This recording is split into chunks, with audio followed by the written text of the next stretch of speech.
September 1987. In the remote reaches of Norway, NATO forces are preparing for a critical mission. A key radar station, once a vital asset for monitoring Soviet naval movements, has fallen into enemy hands. The mission is to take it back. Codenamed Operation Arctic Spear, the mission's objective is clear. Retake the radar station, restore control, and reclaim NATO's eyes over the Arctic waters.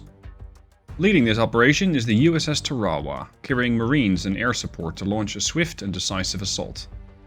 This radar station has been a crucial part of NATO's early warning network, providing vital intelligence on Soviet movements in the region. Its loss has left a dangerous blind spot, one that the enemy is eager to exploit. Reclaiming it is not just a tactical necessity, but a strategic imperative. The Arctic is harsh, unforgiving and treacherous. The operation must be swift and decisive before Soviet reinforcements can arrive. Success will re-establish NATO's presence in these critical waters, but failure could mean losing control of the Arctic for good. Prepare for the assault. The Arctic is about to ignite. Hey there and welcome back to Sea Power. Today's focus is Tarawa. Her mission is to approach this island in Norway. This island is the position where an illegal Soviet radar station has been set up, a monitoring station, and the Norwegians have asked for our help to retake it. So that's what the Tarawa is there for. Now, Tarawa has her own flight deck. And of course, this does mean that she can deploy CH-46, which are classed as transport helicopters. I don't believe they actually have a role, but at the moment, I cannot deploy those. We are in a very high sea state. This is sea state 9. Air traffic is largely impossible for helicopters, so we're going to have to approach that as the landing position. At current speed, it's going to take us about 10.5 hours, and of course the Soviets are not particularly happy about us trying to retake this position. So we'll have to make sure that the Tarawa arrives at that site. We also have the Taylor. This is definitely going to have a very rough time in these seas. This Oliver Hazard Perry can definitely serve us very well. And we have the Yorktown. Yorktown is a Ticonderoga class cruiser. Very capable cruisers.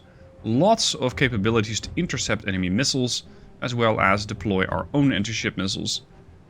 I would say that they are better at intercepting than offense, seeing as they only have 8 harpoons.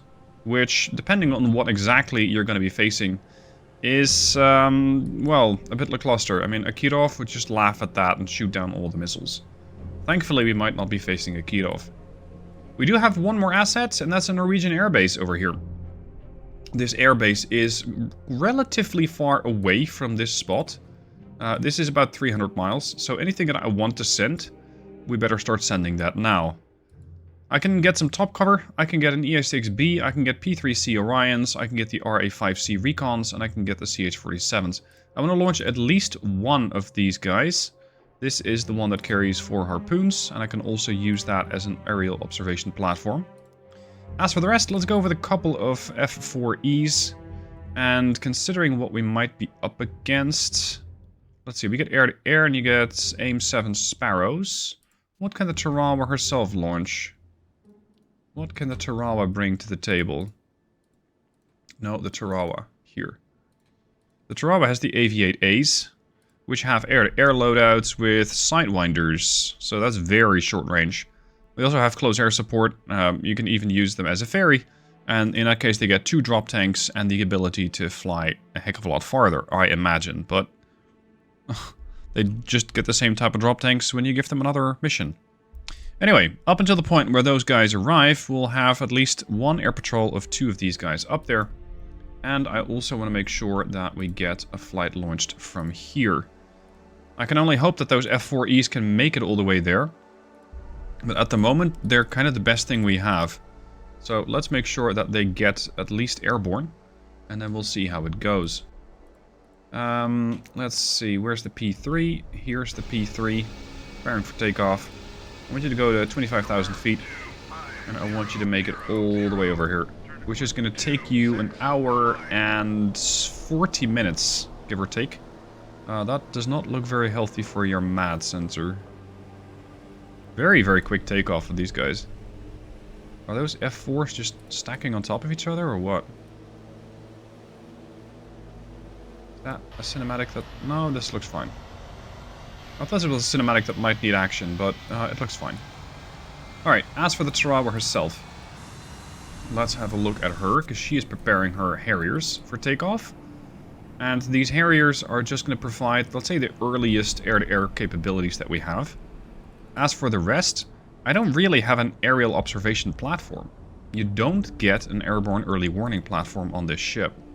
I can use a seed, which might be helpful, but, well, it might be a seed by name, but it really only has a couple of rockeye cluster bombs, and that's about it. It is possible that this stuff hasn't been fully fleshed out yet, but that's not something I can really influence at the moment. Let's have another flight of 2 Harriers up there. I want to make sure that we have plenty of Harriers ready, because there might be aerial activity. There comes another Harrier. The first Harrier is airborne, and this guy is getting prepared for takeoff. So we can follow along with that. There we go. On station. Off the deck. And we're up. Alright, the other Harrier is patiently awaiting my orders. Nightmare 1-1. Let's have Nightmare 1-1 take up a position over here. I want to have them go airborne up to, let's say, 20,000 feet. I know I said that I cannot use helicopters. At least not for transporting troops. But I do want to use helicopters in order to scout out against enemy submarines. Because there might be some. Given the very, very bad sea state, it's going to be extremely challenging to find those and promptly eliminate them. So that's something that I, well, will have to work quite hard at. Let's have... Yeah, I'm just going to use the helicopters over here from the Taylor. And we're going to deploy a pattern of sonobuoys. As for those F4s, they're now airborne. We need to go to 37,000 feet. And they can make it there. Yeah, they got range. They can probably loiter for a bit as well. Now, whereas that P3 is going to take an hour and a half to get there, these guys are far faster. And as such, they are expected to arrive here in about 20 to 30 minutes, depending a little bit on exactly where I want them to go. As for the rest, we've got that other flight, which is getting launched. Oh, there we go. That's the second part of the F4s. As for the rest, what else do we need? What can make it there? What can be useful? I think an EA-6B could be very useful with the electronic warfare. Jamming things always can be helpful. And an R5. Or an RA5. I'm not sure if it's very capable of getting there and detecting things, but I'm willing to have a go. So let's get the RA5. That thing has a lot of range. You're gonna go there. And the EA6. We should also go to 30,000 feet. And you're also gonna make it over there. Alright, back to the helicopters, because at this point I am expecting to have at least one helicopter almost airborne. This thing is getting ready to launch. We've got Nightmare 3. Yeah, that's Nightmare 3-1, Nightmare 3-2. I want you to go over there. And we're gonna loiter at about 20 to 45,000 feet. Alright. There's the helicopter taking off. Very good. Okay, let's get that helo to deploy a couple of sonobuoys. And we're probably gonna need a lot of them. Given the poor sea state as well as the extreme range that we're gonna be doing for this mission. Actually, let me take a moment to set this up a little better. Let's go with the ruler. I'm gonna go... That's a marker. Erase that and erase that. Let's go with the ruler. That's about 2 miles. Okay. Let's say 5 miles. 5. I might be able to leave more room between sonobuoys, but given this, the sea state, I want to not really take any risks there. So, erase that bit. And we're going to spread out these sonobuoys a little different. Come on. It's really handy that you can just drag these waypoints over. Makes it very convenient. Alright, the second Sea Sprite should be getting ready. There we go, they're powering up. The rest of the flights are coming into action. At this point we should have all of the guys airborne. There we go, there's the EA-6B and there's the RA-5C. These guys have very good range and can definitely be useful in scouting out and potentially drawing out missiles, but I rather hope they don't. Or that they don't have to.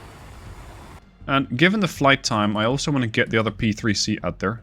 This is going to be an ASW loadout, so if there's a submarine I can help out with the helicopters. I might want to have more harpoons in the air, but at the moment I don't really want to spend that much time on that. The P3 is expected... Oh, the P3 is going to arrive a heck of a lot sooner. The P3 is expected in about 40 minutes. Excellent. They're at 25,000 feet. Very good. Alright, with all the assets airborne and standing by for further orders and actions, let's have a moment to figure out what we're looking at. We're about 17 miles removed from our closest target, or our closest asset, our closest ship. And these guys are even farther afield. I'm gonna... Come again? On station. You don't have a radar? Okay. Is that supposed to be happening? And a quick Wikipedia search says, yes, that is actually very normal. Harriers don't have radar. Well, shit. There goes my aerial observation platform. Okay, that's gonna have to come down to that second Sea Sprite then. And the second Sea Sprite is just gonna have to go, I don't know, there. Stay to 200 feet for now. And we'll get you into position from where you might be able to use your radar. We have a new ESM contact. This is actually our first track, 7001. It's a hostile warship. What exactly it is? It's a Keshen or a Cresta, so it's a destroyer or a missile cruiser. Either way, it's not particularly friendly. As for the position, well, we're relatively sure that they're pretty much where we need to go. Somewhere in that landing position. So it's going to be up to us to try and eliminate this thing. Problem is that most of the time the Russians have you outranged missile-wise. And as such, I'm not that optimistic about my odds of really being able to land a hit. The harpoons have a 65 nautical mile range. So yeah, I can definitely strike out, but not that far. As for the radar picket over here, oh hello. We have one ship doing 6 knots. Can you talk? That's a merchant. Okay. Not a problem. It seems like that's just about everything. Alright, go MCON. We're gonna go away, we're gonna dip down again, in case we have any incoming missiles, and figure out another position, and from there pop up. As for my Harriers, Nightmares 1 and 3, that's the 2 flights, which is a little inconvenient, but okay. They're kind of patrolling, but seeing as there's not really that much that I can do with them beyond visual inspections, that does make it a little difficult. Okay, so you're now named ASF2, you're going to be ASF1. Rename ASF1. Air Superiority Fighter, although that's a an optimistic statement to make about a Harrier. Alright, let me get a range circle around the Taylor. Also, our sea state is preventing us from doing anything more than 10 knots. That's how bad the weather is, so it's definitely going to be a long trek to get to where we need to be. Okay, so 65 miles. Right about there. That's more or less our missile range. And Yorktown has something very similar. She also has those missiles, so she has the same range.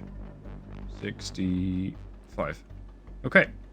As for our strike capabilities with the Tarawa herself, I'd say they're fairly limited. She's very capable, I'd say, of supporting ground forces. But when it comes to an air and ship role, well, you're going after an anti-ship with a couple of Mark 83 bombs. It's not really safe to fly a couple of Harriers right into the anti-air net of an enemy warship. So, especially if you're looking at a bigger formation, I'm kind of concerned about the Harriers that way. The AH-1Ts, they have anti-tank. They even have an air-to-air loadout with a couple of Sidewinders. Close air support, this is going to give me Hydras, which is even less safe. And that means that the capabilities for the Tarawa herself are fairly limited.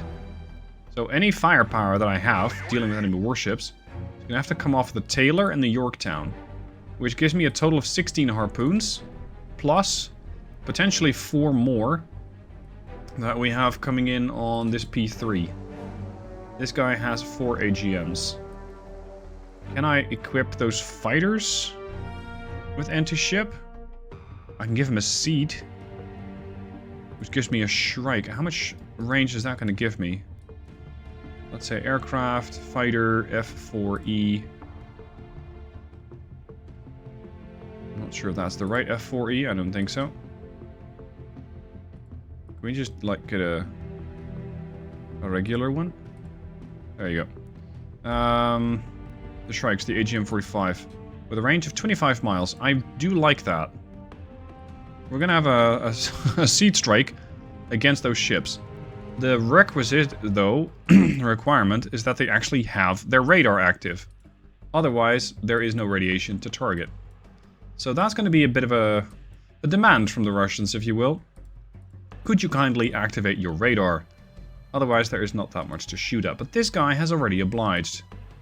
That Kashin or Cresta class is definitely using their own radar, which is getting picked up by the P3, the EA6B, and the RA5. So that's a massive range. Yeah, 185 miles. 200 miles for the E3. And 216 miles for the RA5. That's potentially the problem of using your radar. It's going to give your position away very, very, very soon. Sonar boys, so far so quiet. Of course, that doesn't have to mean that much. Could mean that I just don't really have the capabilities of finding a submarine just yet, given this bad weather. As for sonar boys, we still have 7 left, so we got 1, 2, 3, 4, 5, 6 scheduled. 7. I'm going to start launching the bird from the other helicopter. Sorry, from the other ship. So that's the one from the Yorktown. Let's get one of these guys airborne. We unfortunately cannot equip them with harpoons. Would be nice, but unfortunately we can't. It's just an anti-submarine warfare helicopter. New ESM. There's another one. Kara, Krivak, Kara, or a Rogov. A Rogov is a landing ship, so that's rather unlikely. We're picking it up on ESM. Okay. We're 48 miles out. I could try sending out Nightmare 1s and 2.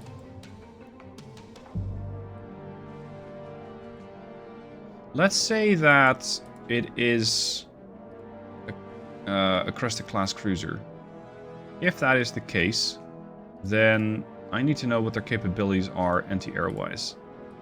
And as I have quite a few hours in this game, I still don't know all the single capabilities from all the different types of ships. Missile cruiser, Cresta 2 class, SAN-3 with a range of 29 miles. That's the Goblet. And this thing could be a Krivak or a Kara. A Kara is also a missile carrying cruiser. 29 miles. 8 miles. Okay, so let's say we have a no approach zone of about 30 to 35 miles. I'm gonna go 35 just because that makes it a little safer. Which means I'm pretty much inside their anti-air bubble. Depending on what type of ship that is. Okay, the Fighting Hawks are in position. That's the flight with the seed loadout. So you guys are going to go there. You're going to go up 37,000 feet. Off you go. Pop our helo back up. 36,000 feet. I want to listen in, or I want to find out what else might be out here. But this doesn't bode well. Seeing as any Russian is a valid target, I am going to already fly the P3 into range. And get a range circle on that. 65 miles for you. There. So he can shoot out to far beyond their capabilities. They're 40 miles out. I very much doubt that these aircraft are going to spot that ship, whatever that is. It's just EM emissions.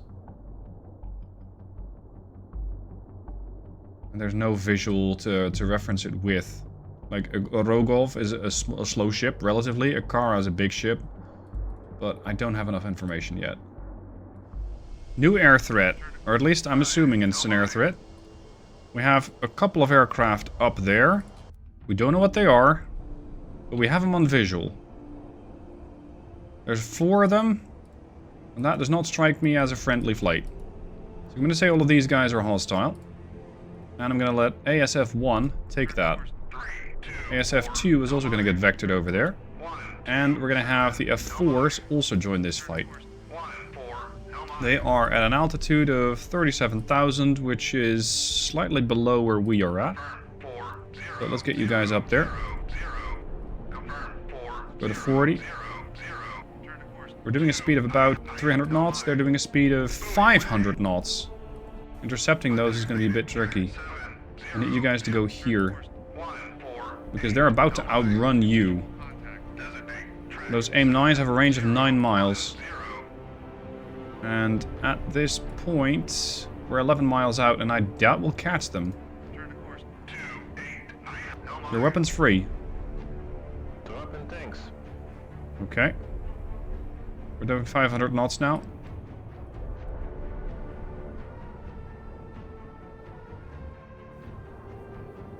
Are both of my aircraft engaging, or just the one?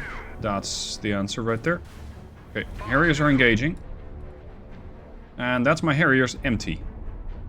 They are still performing a pursuit with their 30mm. Gentlemen, what are you? At the moment, I don't believe that they know where I'm at. And long may that continue.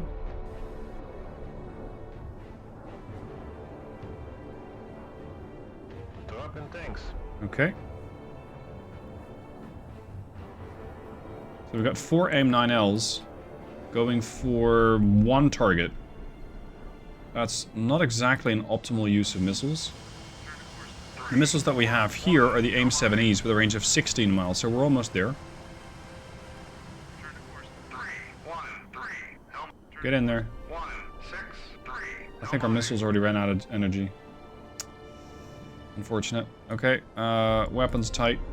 Please follow my orders. Go to 40,000. These guys are still very high up. Well, you're still performing a pursuit. Weapon tight. Rejoin the formation. Or not. Multiple hostile contacts. Indeed.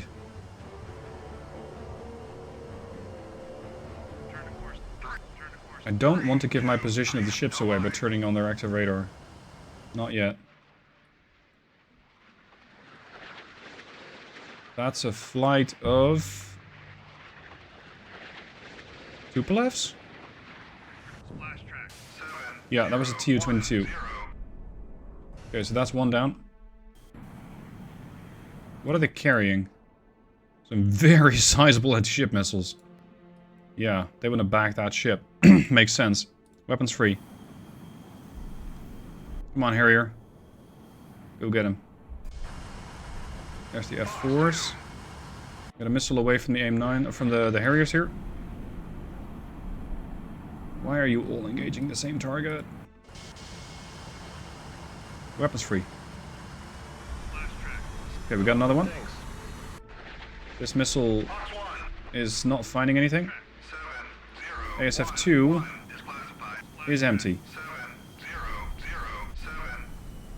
We have 3 of them shot down. There's one AIM-7 going the complete wrong direction. There's the shoots from the crew. From one of the Tupolevs. Oh, really? Get fucked. Yep, there's 2 shoots. Careful, big guy. Oh, mid-air collision. I was wondering if that was a thing, and it is. 7-0, on station. Well, that was unfortunate. There's one AIM-7 flying past. 7-0-1, contact baited, track 7-0. Okay, Nightmare's, yeah, ASF-1 is going to return to base. And Nightmare 4 is also returning to base. Thankfully, we have this flight up here right now. And we have their air and surface search radar available. Multiple hostile contacts. Let's have you activate your surface search. Yeah, there's a merchant and another one. I already had a brief contact with this merchant, so I know what it is. Okay. Where's that P3 at? Oh, that rain circle didn't pick up on the ship, on the plane itself. Okay. Your position. Oh, we know it's a Krevac. Been fully identified. This Krevac's doing 14 knots, and they have a sister somewhere, but I'm not detecting it anymore. Interesting. Okay, we're about 50 miles out. I do still need to respect their capabilities, but a Krevac 2 only has an 8-mile range. So it's not that threatening to my planes, not yet. And that's it for today. Thank you for watching. Tomorrow you can find the next part of this little series on my channel. The Tarawa has to reach that radar station. If we lose that, we lose quite a bit of our vision on the Arctic. So, let's go get it back. Thank you for watching. Hope you've enjoyed it. If you do want to watch the next part right away, you can. Just become a member for as little as $1 a month and you can watch the next part right away. Thank you for watching. I'll see you soon for more.